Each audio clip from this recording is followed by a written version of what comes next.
ప్రజలకు వివరించాలనే ఉద్దేశంతో ఈరోజు మీ ముందుకు రావటం జరిగింది. చంద్రబాబు నాయుడు గారు నేను తిరుపతిలో మాట్లాడిన మాటలు చూస్తే ఆయన ఏదో ఆంధ్రప్రదేశ్కి ముఖ్యమంత్రి గొప్పగా చూపించడం ఒకటి లేదు. నుంచి జిల్లా హెడ్ క్వార్టర్కి వచ్చేస్తున్నారు.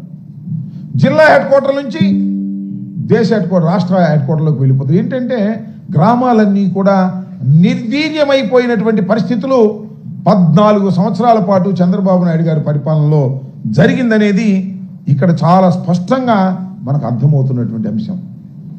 గ్రామాల గురించి నిజంగా చేశారు అంటే అది జగన్మోహన్ రెడ్డి గారని మనం చేస్తున్నాం. ఆయన పరిపాలన చేసినటువంటి 5 సంవత్సరాలు కూడా గ్రామాలు స్వశక్తి మీద ఆధారపడి ఉండాలనేటువంటి భావన, పాడైపోయినటువంటి బళ్లను బాగు చేశారు, ఆర్బీకేలను నిర్మాణం చేశారు, సెక్రటేరియట్లు నిర్మించారు, వెల్నెస్ సెంటర్లు నిర్మించారు. అన్ని గ్రామాల్లోనే జరగాలి. గ్రామాలను వదిలిపెట్టి పనుతో చేస్తున్నా ద శ్రీ సిటీ ఎవరండి ప్రారంభించింది? మెడ్రాస్కి ఆంధ్రాకి బార్డర్లో ఉన్నటువంటిది, పోర్టులకు దగ్గరగా ఉంది. It is a strategical point అని భావించి డాక్టర్ వైఎస్ రాజశేఖర రెడ్డి గారు టైంలో శ్రీ సిటీని అక్కడ ఫౌండేషన్ వేసి దానికి ప్రోత్సాహం చేసింది డాక్టర్ వైఎస్ రాజశేఖర రెడ్డి గారు. మన దేన్ని కూడా చంద్రబాబు నాయుడు గారు 14 సంవత్సరాలు డప్పాలు కొడుతున్నాడు కదా, 14 సంవత్సరాలు పరిపాలన చేశాను, అద్భుతంగా పరిపాలన చేశానని ఏది కూడా ప్రారంభించినటువంటి సందర్భం లేదు. చెప్పుకునేటువంటి ప్రాజెక్టు ఒక్కటి కూడా ఆయనకి లేకపోగా గ్రామాలన్నిటినీ కూడా నిర్వీర్యం చేసేటటువంటి కార్యక్రమం చేస్తున్నారు. ఇవాళ చూడండి, గ్రామాల్లో మనకి ఇవాళ చంద్రబాబు నాయుడు గారు దోహదపడుతున్నటువంటి సందర్భం మనం చూస్తున్నాం. గ్రామాలన్నీ మళ్ళీ వెనక్కి వెళ్ళిపోతున్నాయి. గ్రామాలు పునర్జీవింపజేయాలనే ఉద్దేశంతో జగన్మోహన్ రెడ్డి గారు అనేక కార్యక్రమాలు గ్రామ ప్రాంతాల్లో చేస్తే వాటన్నిటిని ఒక్కొక్కటి తీసేస్తున్నారు. ఈ సెక్రటేరియట్ స్టాఫ్ని మళ్ళీ వాళ్ళని ఏదో రేషనలైజేషన్ థీరీలో దాన్ని పక్కన నెట్టేసే కార్యక్రమం, ఇళ్లకు తీసుకెళ్ళి ఇచ్చేటటువంటి కార్యక్రమం, అన్ని సంక్షేమ కార్యక్రమాలు ఇళ్లకు తీసుకెళ్ళి ఇచ్చే కార్యక్రమం చేస్తూ వాలంటరీ వ్యవస్థ తీసుకొస్తే ఆ వాలంటరీ వ్యవస్థని ఇస్తామని చెప్పారు. అధికారంలోకి వస్తే 5,000 కాదు 10,000 ఇస్తామన్నారు. మళ్ళా మోసం చేసి దాన్ని కూడా తీసేసేటటువంటి కార్యక్రమం చేస్తున్నారు. ఏదైనా గ్రామంలో చిన్న ఇబ్బంది జరిగితే వైద్యానికి సంబంధించి అక్కడే ఒక ఫ్యామిలీ డాక్టర్ కాన్సెప్ట్తో పెట్టి దగ్గరలో అందుబాటులో ఫ్యామిలీ డాక్టర్ని ఏర్పాటు చేసే కార్యక్రమం చేశారు. ఒక వెల్నెస్ సెంటర్ని పెట్టారు. ఇమీడియట్గా ఫస్ట్ ఎయిడ్ కోసం పెట్టి వాటిని కూడా నిర్వీర్యం చేసేటటువంటి కార్యక్రమాలు ఇవాళ చంద్రబాబు నాయుడు గారు చేస్తూ ఉన్నారు. ఇది చాలా దురదృష్టకరమైనటువంటి ప్రయత్నం అని కూడా నేను మనవి చేస్తున్నాను. అంతేకాదు, చంద్రబాబు నాయుడు గారు మొన్న ఎప్పుడో ప్రారంభించారు కదా గ్రీన్ హైడ్రోజన్ ప్రాజెక్ట్, అదేవిధంగా కర్నూలులో మరి పంప్డ్ స్టోరేజ్ ప్రాజెక్ట్, ఇవి కూడా జగన్మోహన్ రెడ్డి గారి హయాంలో మొన్న పవన్ కళ్యాణ్ గారు కూడా వీళ్ళు విజిట్ చేశారు కదా గ్రీన్ ప్రాజెక్ట్స్ అని, అవి కూడా జగన్మోహన్ రెడ్డి గారి టైంలోనే వాటికి అంకురార్పణ జరిగిందని మనం చేస్తున్నాం. అవి శరవేగంతో ముందుకు వెళుతూ ఉన్నాయి. వరల్లోనే ఇలాంటి ప్రాజెక్ట్ లేదు అని మాజీ ముఖ్యమంత్రి గారు చెప్పినటువంటి సందర్భం, అది జగన్మోహన్ రెడ్డి గారి హయాంలో వచ్చినటువంటి ప్రాజెక్ట్ అని కూడా ఈ సందర్భంగా మనం చేస్తున్నాం. మీరు 7 సంవత్సరాలు, ఈ 7 మాసాలు పరిపాలనలో మేము అద్భుతంగా పరిపాలన చేసామంటున్నారు కదా, నేను అడుగుతా ఉన్నా, ఏమండి ఈ 7 మాసాలు మీరు అద్భుతంగా పరిపాలన చేస్తే జిఎస్టీ వసూలు ఎందుకు తగ్గాయి? అలాగే మరి రెవెన్యూ వసూలు ఎందుకు తగ్గాయి? రిజిస్ట్రేషన్ తగ్గిపోయాయి.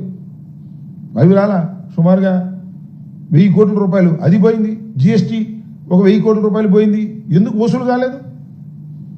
నిజంగా మీరు 7 సంవత్సరాల పాటు 7 మాసాల మాట అద్భుతంగా పరిపాలన చేసి ఉంటే 1.19 లక్షల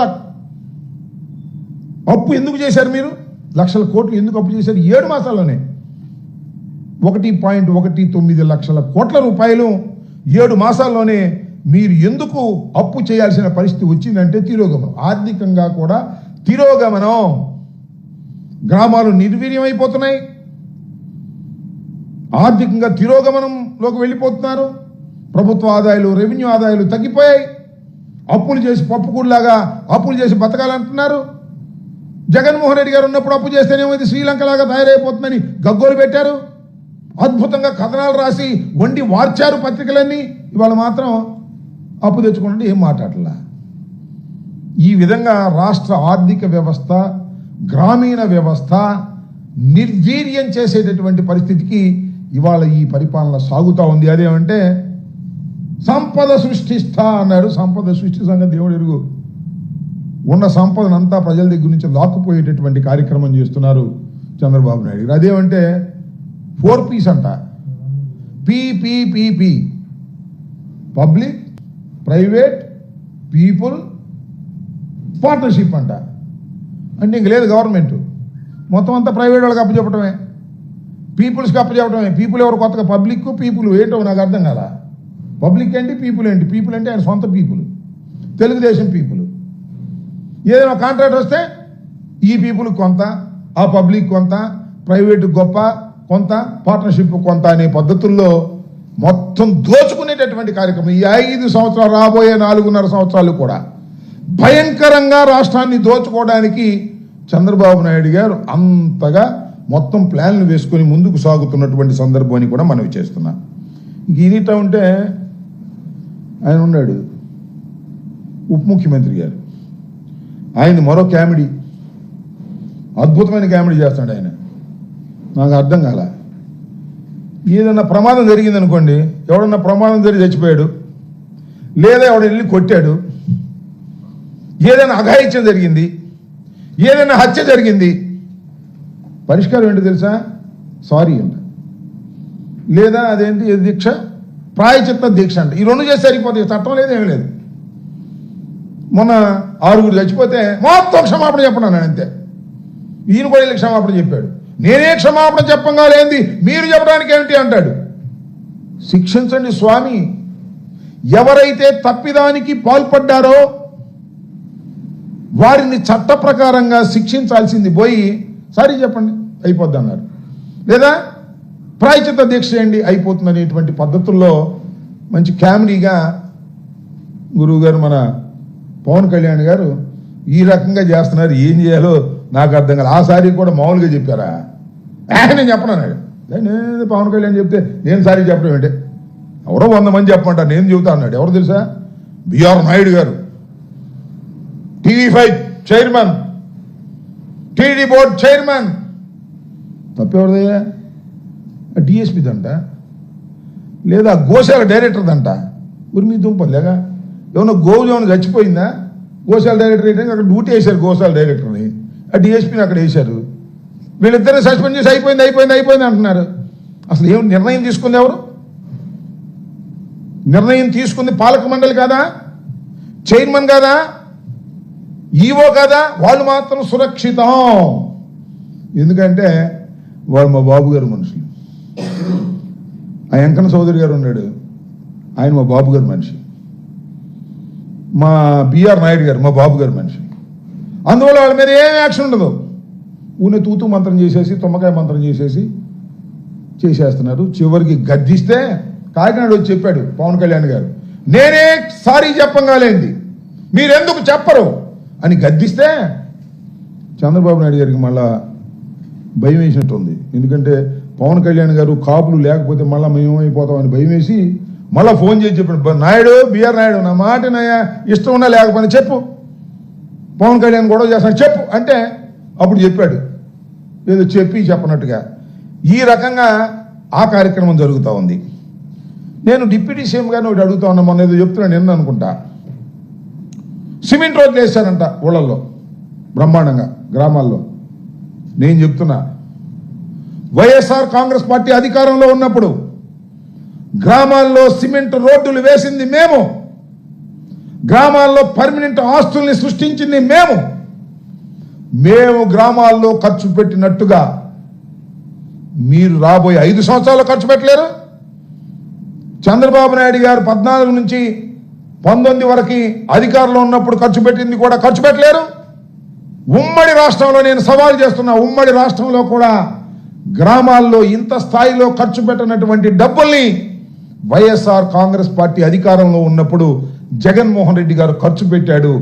అది గ్రామీణ ప్రాంతంలో ఉన్నటువంటి ప్రజానీకం మీద, గ్రామాల మీద జగన్మోహన్ రెడ్డి గారికి ఉన్నటువంటి ప్రేమ అంటే ప్రేమ కాదు, గ్రామాలు అభివృద్ధి చెందాలి, పట్టణాలకు ప్రజలు ఎగబాకూడదు, గ్రామాల్లోనే ఉండాలి, బడులు బాగుపడాలి, కాన్వెంట్ల కోసం పరుగెత్తకూడదు అని ఇంగ్లీష్ మీడియంని గ్రామాల్లోకి తీసుకొచ్చినటువంటి వ్యక్తి. అవన్నీ సర్వనాశనం చేసేస్తున్నారు. ఇవాళ నేను సవాల్ చేస్తున్నా డిప్యూటీ సీఎం గారికి, మీరు రోడ్లు వేసాం, సిమెంట్ రోడ్లు వేసాం, ఆ రోడ్లు వేసాం, ఈ రోడ్లు వేసాం అని కోతలు కోసేస్తున్నారు కదా, పెట్రోల్ ధరలాగా. సవాల్ చర్చకు సిద్ధం. మేము 5 సంవత్సరాల పాటు చేసినటువంటి కార్యక్రమాలు మీరు చేయలేదు, మీ గురువు గారు చంద్రబాబు నాయుడు గారు చేయలేదు, అంతకుముందు ఉమ్మడి రాష్ట్రంలో కూడా ఇంత భారీ స్థాయిలో ఖర్చు పెట్టలేదని కూడా ఈ సందర్భంగా నేను మనవి చేస్తున్నా. ఏంటంటే గ్రామాల్లో మేము 10,000 గ్రామ సచివాలయాలు కట్టాం. ఒక్కొక్క గ్రామ సచివాలయం ఎంత ఇన్వెస్ట్ చేసామో తెలుసా? 43 లక్షల రూపాయలు. అలాగే ఆర్బీకేలు నిర్మించాం. ఒక్కొక్క ఆర్బీకే 24 లక్షల రూపాయలు. అలాగే విలేజ్ క్లినిక్లు నిర్మించాం ప్రతి గ్రామంలోనూ 17.5 లక్షల రూపాయలు.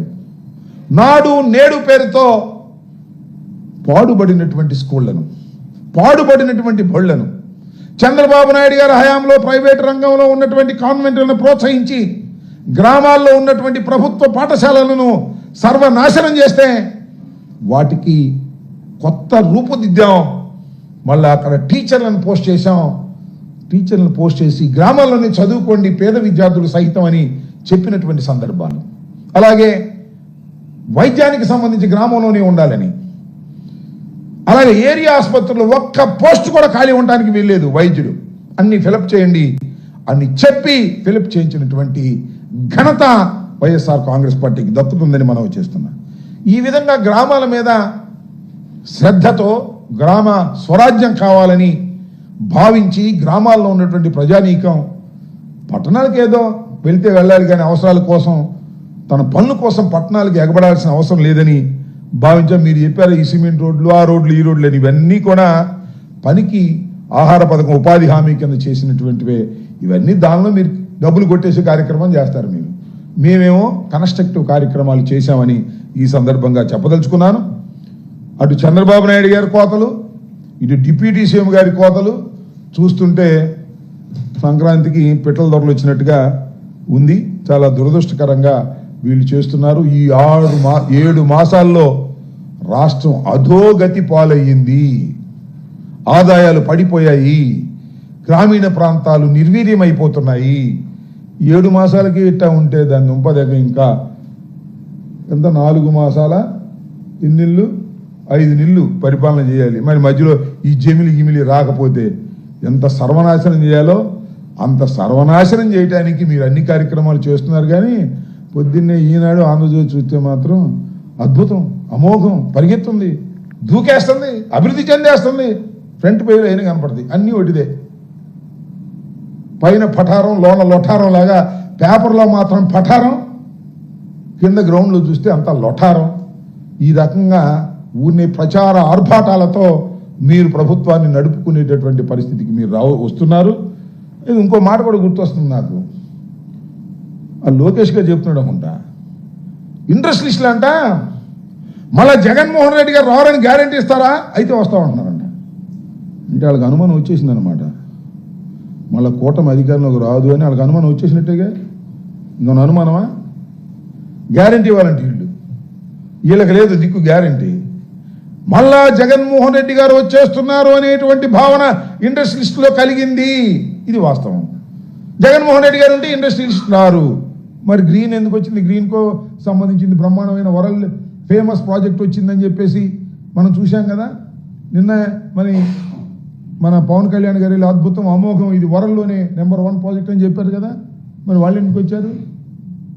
సో ఇండస్ట్రియలిస్టులకు కానీ పెట్టుబడులకు కానీ చాలా ఫ్రెండ్లీగా మేము 5 సంవత్సరాలు బిహేవ్ చేశాం. అందరూ బిహేవ్ చేయవలసిందే. ఎందుకంటే ఎప్పుడైతే ఇన్వెస్ట్మెంట్స్ వస్తాయో అప్పుడు ఎంప్లాయ్మెంట్ జనరేషన్ వస్తుంది. ఎంప్లాయ్మెంట్ జనరేషన్ వస్తే ప్రజలకు ఉద్యోగాలు వస్తాయి. ప్రజలకు ఉద్యోగాలు వస్తే ఆ ప్రాంతం బాగుపడుతుంది. మనకు చాలా సహజ వనరులు ఉన్నాయి, సుదీర్ఘమైనటువంటి కోస్ట్ ఉంది, పోర్ట్లు ఉన్నాయి. ఇవన్నిటినీ పోర్ట్స్ను కూడా ఏం చేసేస్తున్నారు చంద్రబాబు నాయుడు గారు? ప్రైవేటీకరణ చేసేస్తున్నారు. వైద్యాలయాలు ప్రైవేటీకరణ చేసేస్తున్నాడు. పీపీపీపీ ప్రోగ్రామ్. పీపుల్స్ ఎవరు పీపుల్? చంద్రబాబు పీపుల్, చంద్రబాబు నచ్చిన పీపుల్. వాళ్ళకి దోచిపెట్టేటటువంటి కార్యక్రమాలు చేస్తూ ఇవాళ కాకమ్మ కథలు చెప్పేటటువంటి ప్రయత్నం చేస్తున్నారు. చివరికి పండగలు లేకోకుండా కూడా అద్భుతమైన అబద్ధాలు ఆడేటువంటి కార్యక్రమం చేస్తున్న చంద్రబాబు నాయుడు గారిని ప్రజలు గమనించాలని ఈ సందర్భంగా నేను చెప్పదలుచుకున్నాను.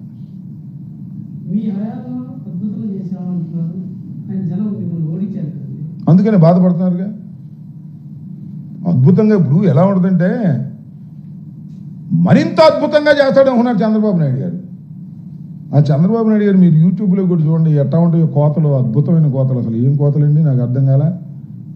మీరు అడిగారు కదా ఒక పాయింట్, అమ్మ ఒడి కాదు, అమ్మ ఒడి ఒకడికే ఇస్తున్నారయ్యా, మమ్మల్ని ఎన్నుకోండి, తల్లికి వందనం, ఎంతమంది పిల్లలుంటే అంతమందికి ఆశపడ్డారు పాపం.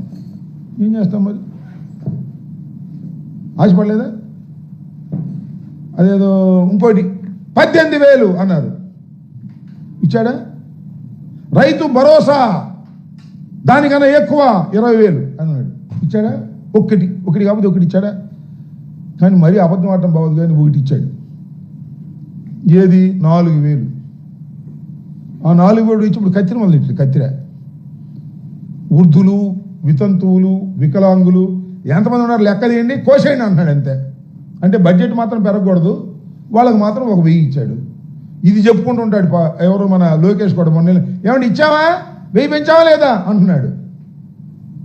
మహిళలకి ఫ్రీ బస్ ఏదయ్యా? ఓసారి మీరు చంద్రబాబు నాయుడు ట్విట్టర్ కొట్టండి, వెనకాల ఉంటాయి ఆయన ఫోటో, వెనకాల 6 హామీలు ఉంటాయి, ఒక్క హామీ కూడా నిలబెట్టలా. గ్యాస్ బండ్లు ఇచ్చాడు, ఎంతమందికి ఇచ్చాడు చూశారుగా. అన్ని మోసం అండి. మీరు అడిగారు కదా ఇందాక చెబుతున్నా, ఏమన్నాడు చంద్రబాబు నాయుడు గారు 2014లో టోటల్గా ఏది రుణమాఫీ అన్నాడా లేదా? ఇచ్చాడా? ఇస్తే నీ పోటీ ఒక ఆయన అడిగాడుగా, ఏమండి రుణమాఫీ చేస్తాను కదా, మొత్తం చేసా. నేను ఎక్కడన్నా మొత్తం చేస్తానని, కొద్దిగా చేస్తానని చేశాను అన్నాడు. కాదు సార్ మీరు అని డబాయించాడు. మొత్తం చేస్తానన్నమాట నిజమా కాదా? కొద్దిగా చేసి సరిపెట్టిన మాట నిజమా కాదా? ఇలాంటి అబద్ధాలు ఆడటంలో చంద్రబాబు నాయుడు గారు సిద్ధాస్తుడా కాదా? అక్కడి దాకా ఎందుకు? ఇప్పుడు ఇచ్చిన హామీలు ఏమైనా నెరవేరుస్తున్నాడా? ఇప్పుడు 7 మాసాలు అయింది, నెరవేర్చాడా? నెరవేర్చే ప్రయత్నాలు చేస్తున్నాడా? తూతూ మంత్రం చేస్తున్నాడు. అన్నా క్యాంటీన్ అంటాడు, ఎంతమంది పెడుతున్నారు అన్నం? ఇవన్నీ తూతూ మంత్రం చేసే కార్యక్రమాలు చేస్తున్నారు. మీరు అడిగినట్టుగానే ఇన్ని అద్భుతాలు మేము చేసినా మరింత అద్భుతాలు చేస్తారు. 2 హీరోలు వచ్చారు అనుకున్నారు వాళ్ళు, అంటే 2 హీరోలు సినిమా అనుకున్నారు. ఎవరు? పవన్ కళ్యాణ్, చంద్రబాబు, 2 హీరోలు వచ్చిన సినిమా ఇదేదో బ్రహ్మాండంగా ఉంటుంది అనుకున్నారు. Utter flop. 2 ముగ్గురైనా, ఇంకా ఆయన కూడా హీరో అనుకుంటున్నాడు, ఆయన కామెడియన్ అనుకోండి. 2 హీరోల సినిమా అనుకుని ఎగబడ్డారు. మొదటి రోజు ఫుల్ కలెక్షను, తర్వాత నిల్లు. ఇది జరిగిన విషయం.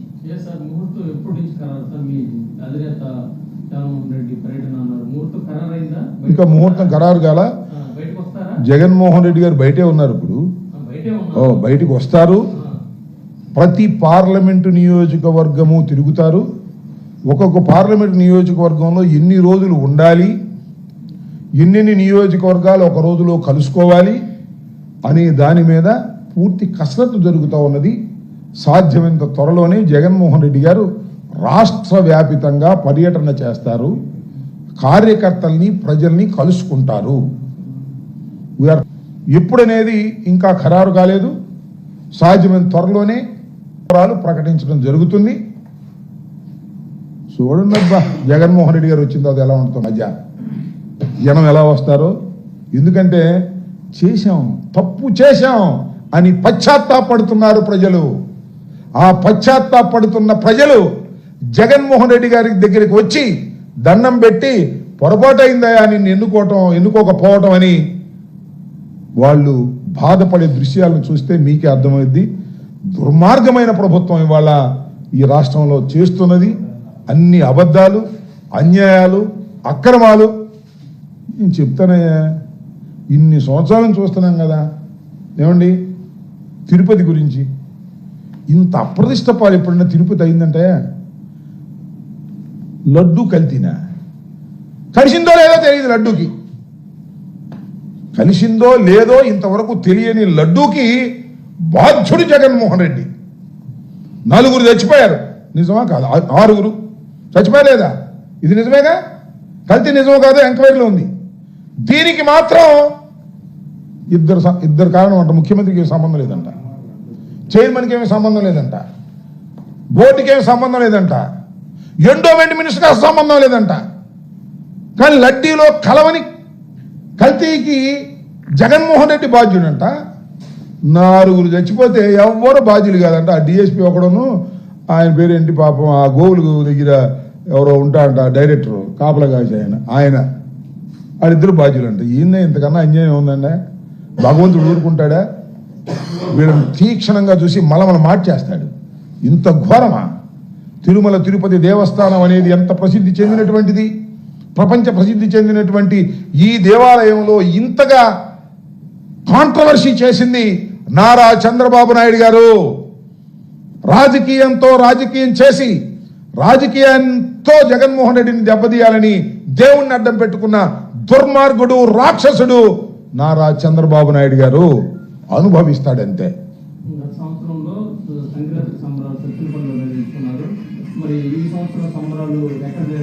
నేను ఒక వీడియో దానికి సంబంధించి నేను సమాధానం నా వీడియోలో చెప్పా. ఈ సంవత్సరం ఐఎమ్ మిస్సింగ్ అని దాని కారణాలు కూడా నేను వివరంగా నా వీడియోలో పెట్టాను. అది చూడడం మళ్ళీ దీనిలో ఎందుకు, నేను ఆ సంబంధం చెప్పాను.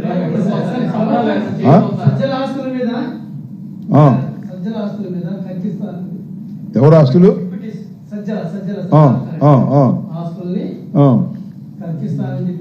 సజ్జల ఆస్తుల్ని కక్కియడానికి ఈయన ఎవరండి? ఏదైనా ఆక్రమించితే కక్కిస్తానని ఉంటాడు, అంతేగా. కక్కించుకోమని ఎవడు కదన్నాడు? ఇప్పుడు ఇప్పుడు ఎవరైనా అన్యాయం చేస్తే, అక్రమం చేస్తే దాని మీద యాక్షన్ తీసుకునే హక్కు మీకుంది. చట్టానికి మీకు కాదు, చట్టానికి. ఎవరన్నారు ఆ మాట? Deputy CM. తప్పు చేసిన వాడికి క్షమాపణ చెప్పి, తప్పు చేసిన వాళ్ళేమో పాశ్చాత్య దీక్ష చేశాయని ఈయనేమో మమ్మల్ని గక్కిస్తాడా? ముందు వాళ్ళని గక్కించమను. 6 మరణానికి కారణమైన వారిని కక్కించమను. అది లేదు. తప్పుడు కేసులు పెడుతున్న వాళ్ళ మీద కక్కించమను. అది లేదు. ఊరికి కొయ్యి మాకు మన కోతలు డిప్యూటీ సీఎం గారిని తగ్గించమను. అసలు వాస్తవాలు తెలుసుకోమను. ఊరిని కోతలు కోస్తే సరిపోయిందా? ఈయన వెళ్ళేమంటాడు, మొత్తం బోర్డు అంతా ఈ 6 మరణానికి కారణం అంటాడు. చంద్రబాబు నాయుడు గారు 2 సస్పెండ్ చేస్తాడు. వాళ్ళేమో క్షమాపణ చెప్పండి, మేము చెప్పాలి పొమ్మంటారు. ముందు అది తేల్చుకోమను. మమ్మల్ని కక్కియటం ఎందుకు? వాళ్ళని కక్కించమను. ఎందుకు శాతగాని కబుర్లేని? నేను నాకు అర్థం కాల. అనుభవం లేని శాతగాని కబుర్లని చెబుతున్నాడు. సీజ్ ది షిప్ అంటాడు. ఆ షిప్ ఎట్లా సీజ్ చేస్తారో ఆయనకి తెలియదు పాపం. అది సెంట్రల్ గవర్నమెంట్ వ్యవహారం. సీజ్ ది రైల్వే స్టేషన్ అన్న ఆశ్చర్యం లేదు. రేపు తెలియక తోలు తీస్తాను, తాట తీస్తాను. ఆ మాటలు కాస్త మామని చెప్పండి అయ్యా. తోళ్ళు తాటలు తీసేది ఎవరైనా is public representative, deputy CM. తోలు తీస్తాను, తాట తీస్తాను, కూర్చోబెడతాను, నుంచోబెడతాను. ఏమైనా హెడ్ మాస్టర్వా? హెడ్ మాస్టర్లే వాళ్ళ పిల్లల్ని కొడితే తోలు ఆడది తీస్తున్నాడు పేరెంట్స్ వెళ్ళి. తోలు తీస్తాను, తొక్క తీస్తాను. పిచ్చి మాటలు మాట్లాడు మాకు, మన అనుభవం లేకోకుండా. చక్కగా నేర్చుకోమనండి. కాస్త చట్టానికి అనుకూలంగా మాట్లాడమనండి. కక్కిస్తాను, మింగిస్తాను, తోలు తీస్తాను, తాట తీస్తాను, సీజ్ చేస్తాను. ఇవన్నీ మీ పరిధుల్లో ఉండే అంశాలు కాదు. అవి ఉన్నాయి సినిమాల్లో చెప్పుకోండి. ఇంకా ఉన్నాయి కదా సినిమాలు. ఆ సినిమాల్లో చెప్పుకోండి. ఆ అనకుండా అభిమానులు అని వెళ్ళేస్తారు. జనం వెళ్ళలేదు. ఇక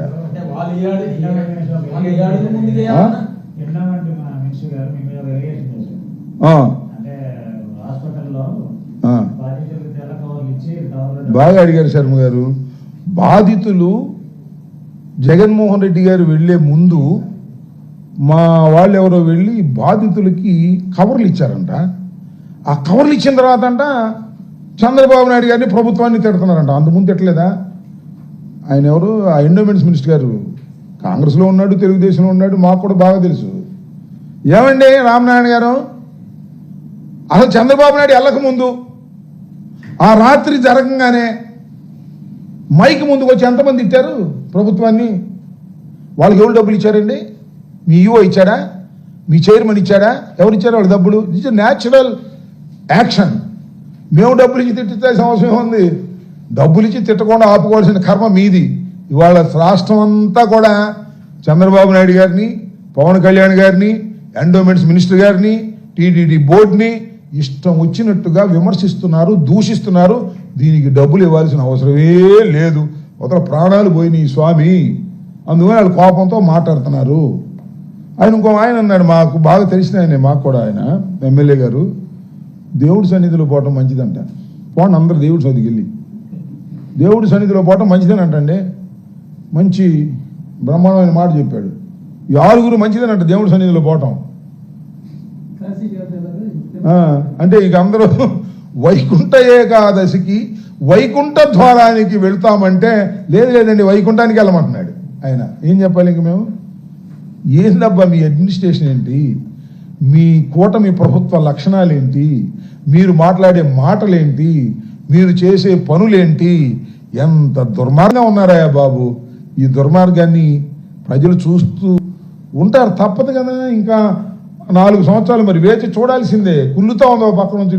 మేము చేసిన ఇదంత పాత మాటలండి, మేము చేసిన ఇదంత పాత మాటలండి, ఇప్పటి నుంచో చూస్తున్నాం కదా. ఏదన్నా చంద్రబాబు రాగానే మాట్లాడేది ఏంటంటే గత ప్రభుత్వం చేసిన తప్పులు. కరెంటు ఛార్జ్ గత ప్రభుత్వం, ఇవాళ 6 చచ్చిపోతే ముందు గత ప్రభుత్వం అన్నారు, గుర్తుందా? ఎందుకయ్యా గత ప్రభుత్వం అంటారు? మీరు వచ్చారు కదా 7 మాసాలు అయింది, ఇంకా గత ప్రభుత్వం ఏంటి?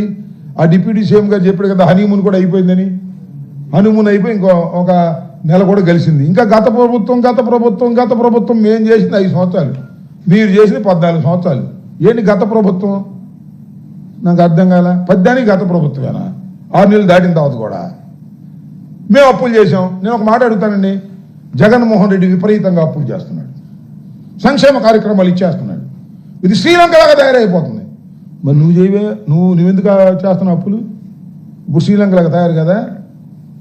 1,19,000 కోట్ల రూపాయలు అప్పు చేసావు ఈ 7 మాసాల్లో. నువ్వు అప్పు చేస్తే రైట్. ఈనాడు ఆంధ్రప్రదేశ్ శభాష్, చంద్రబాబు నాయుడు అభివృద్ధి కోసం అప్పులు చేస్తున్నాడు, అద్భుతమైనటువంటి అడ్మినిస్ట్రేటర్. జగన్మోహన్ రెడ్డి చేస్తే తప్పు. ఇది నాకు అర్థం కాల. మొన్నేగా మాట్లాడింది, ప్రజలు మర్చిపోలేదుగా. మేము అప్పులు చేస్తేనేమో అన్యాయం, మీరు అప్పులు చేస్తేనేమో న్యాయం. ఇది వారి పత్రికల యొక్క రాతలు కోతలు. వ్యవస్థలన్నీ జరగొట్టేశారు, వీళ్ళే బాగు చేసేస్తున్నారు వ్యవస్థలని. వీళ్ళు జరగొట్టి పారేస్తున్నారు వ్యవస్థలన్నీ కూడా చూశాం.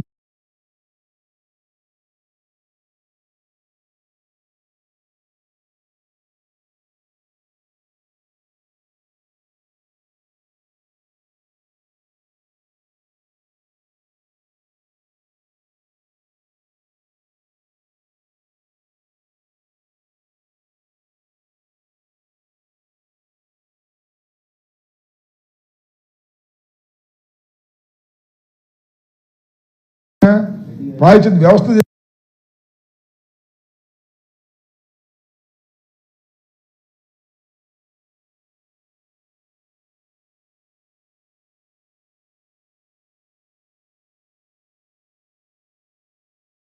ఎడగొట్టడం అంటే ఏంటంటే నాకు ఒక మాట చెప్పు. ఆయన ఎవరో ఒక ఆయన కొట్టాడు, ఎవరో ఒక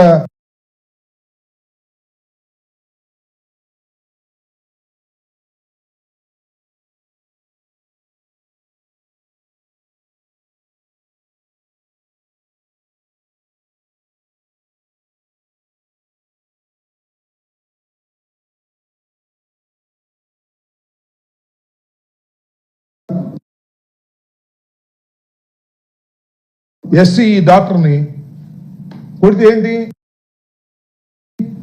కేసు పెట్టమా? వ్యవస్థ లక్షణం ప్రాయచిత్త దీక్ష చేయటమా? ఏమండి, నేను కొడతాను ఏమనుకోమా, ప్రాయచిత్త దీక్ష చేస్తాను, ఊరుకుంటావా? నువ్వు మంచోడు కాబట్టి నువ్వు ఊరుకోవచ్చు. కేసు పెడితే కేసు రీచ్ చేయరా? సిగ్గుండాలి దేనికైనా. కేసు పెట్టినప్పుడు రీచ్ చేయాలా, విచారణప్పుడు దాని సంగతి తేల్చాలా. ఎమ్మెల్యే గారు కొడితే ప్రాయచిత్త దీక్ష సరిపోద్ది.